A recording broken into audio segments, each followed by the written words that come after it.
Ako na naman po ay nagbabalik. Kadoming po. Mag-share po ako sa inyo ng kaalaman tungkol po sa pag-change oil, no. Ang bidyong ito, kapatid, no, para lang ito sa mga hindi pa alam kung paano magpalit ng langis, no, sa transmission o gear, no. Magpapalit tayo ng langis, kapatid, no. I-share ko lang sa inyo, kapatid, kung paano mag-change oil, no. Dito tayo sa baba, kapatid, no. Kita ba? Against the light yata tayo, At dito, kapatid, may makikita kang dalawang bolt. Ayan, dalawang bolt. Kita ba sa video? Maliwanag kasi sa aking pwesto, maaraw.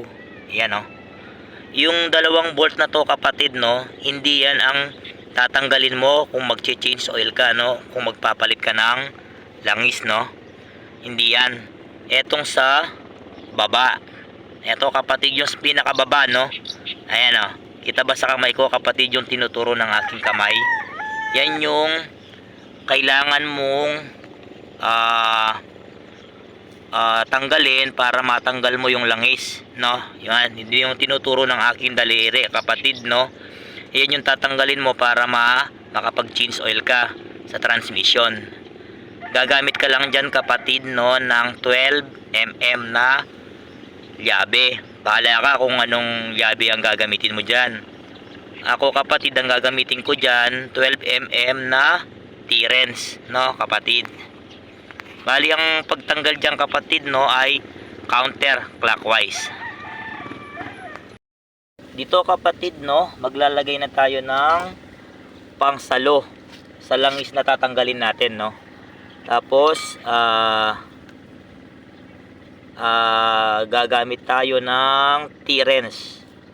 Yan, counterclockwise, kapatid, no, ang ikot nito.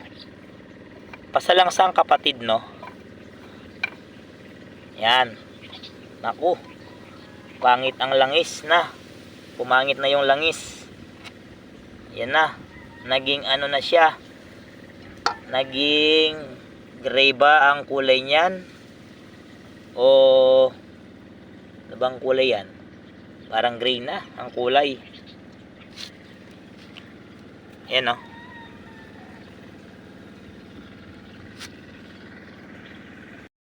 dito, kapatid, no, maglalagay na tayo ng gear oil.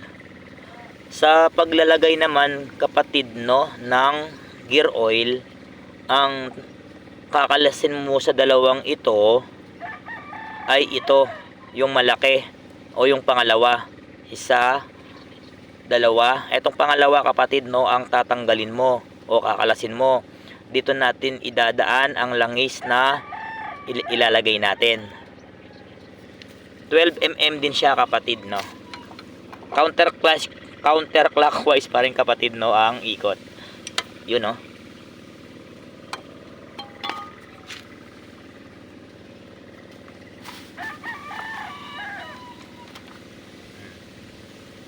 Tapos, kapatid, no, ito yung ilalagay nating langis, no. Ito lang kasi ang available ngayon, kapatid, na langis dito. Hindi ko ito ini-sponsor, kapatid, no. Wala tayong sponsor. Basta gumamit kayo ng pang transmission na langis o gear oil, no.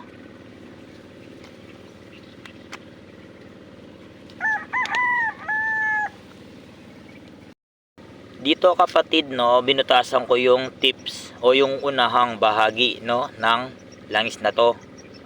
Kita ba sa video, kapatid, no, na may butas siya, no. Tapos, kapatid, ipapasok ngayon natin dito, no, sa kanyang ball o sa butas, no, dito, Tapos i-press natin, kapatid, no. Press natin tong kanyang langis, no, yung kanyang katawan. Idiin natin. Yan, kapatid, nararamdaman ko pumapasok, no. Yan, ubusin natin to, kapatid, no. Kung sumobra naman yan, meron naman siyang breather, no, para pagka sumobra naman ang lagay mo, yun, no, lalabas naman yun, no. Yan.